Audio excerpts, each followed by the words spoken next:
ಸಾಹಿತಿ ಮಾಗವ ಅವರು ತಮ್ಮೂರಿನ ಗುಳಬಾಳ ಗುಡ್ಡದಲ್ಲಿ ಬೇಸಿಗೆಯ ದಿನದಲ್ಲಿ ಆಡು ಮೇಯಿಸಲು ಹೋದಾಗ ಅವರ ಆಡುಗಳು ತುಗಲಿ ಗಿಡದ ಟೊಂಗೆಯಲ್ಲಿದ್ದ ಗುಬ್ಬಿಗೂಡನ್ನು ಕೆಡದಿರುತ್ತವೆ.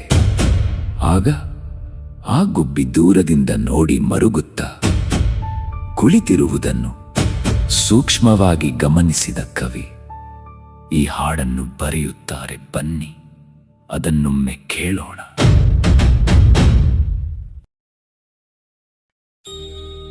ಬ್ಯಾಸಗಿ ದಿನದಾಗ ಒಣಗಿದ ಗಿಡದಾಗ, ಬ್ಯಾಸಗಿ ದಿನದಾಗ ಒಣಗಿದ ಗಿಡದಾಗ ಒಬ್ಬಂಟಿಯಾಗಿ ಕುಳತಿಯಾಕ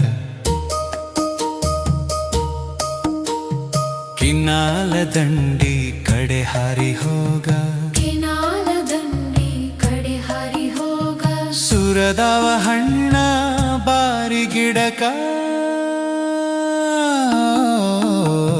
ಬ್ಯಾಸಗಿ ದಿನದಾಗ ಒಣಗಿದ ಗಿಡದಾಗ ಒಬ್ಬಂಟಿಯಾಗಿ ಕುಳತಿಯಾಕ.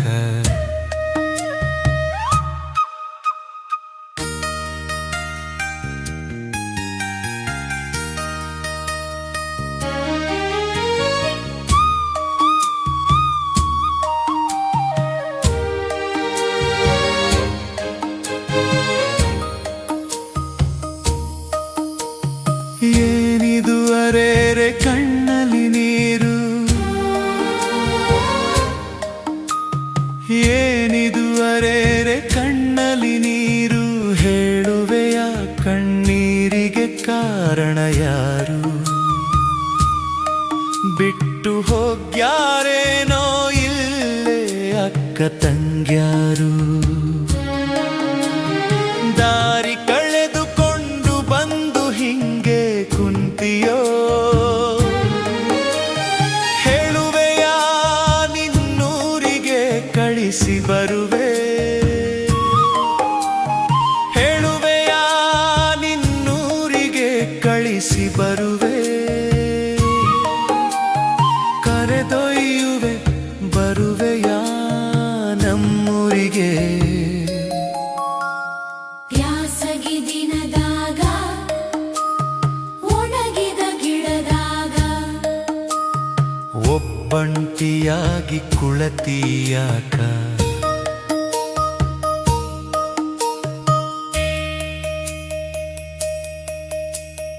ಮಾತಾಡದ ಮುಖಿ ಜೊತೆ ನಂದೇನು ಕೆಲಸ, ಮಾತಾಡದ ಮುಖಿ ಜೊತೆ ನಂದೇನು ಕೆಲಸ, ನೋಡತೇನ ಹೋಗ ನಿನ್ನಂತವರನು ದಿವಸ. ಒಂದು ಹೆಜ್ಜೆ ಮುಂದಿಡುತ್ತಿದ್ದೆ ಹೀಗೆ ಅನ್ನುತ್ತಾ, ಒಂದು ಹೆಜ್ಜೆ ಮುಂದಿಡುತ್ತಿದ್ದೆ ಹೀಗೆ ಅನ್ನುತ್ತಾ, ಅರ್ಧ ಹೆಣೆದ ಗೂಡು ಬಿದ್ದಿದೆ ಅಲ್ಲೇ ನೆಲಕ. ಬುದ್ಧಿ ಇಲ್ಲದ ಆಡುಗುದ್ದಿ ಕೆಡದಾವೇನ, ಬುದ್ಧಿ ಇಲ್ಲದ ಆಡುಗುದ್ದಿ ಕೆಡದಾವೇನ, ಗುದ್ಯಾಡಿ ಕಟ್ಟಿದಂತ ಕಮ್ಮಣ ಗೂಡ, ಸುದ್ದಾಂಗ ಇಡತೇನ ಕೊಕ್ಕಿಗಿ ಸಿಗಸಿ, ಪೂರ್ತಿ ಮಾಡ ಇನ್ನರ ಹೆಣೆದು ಪೋಣಿಸಿ. ಬ್ಯಾಸಗಿ ದಿನದಾಗ ಒಣಗಿದ ಗಿಡದಾಗ ಒಬ್ಬಂಟಿಯಾಗಿ ಕುಳತಿಯಾಕ. ಕಿನಾಲ ದಂಡಿ ಕಡೆ ಹಾರಿ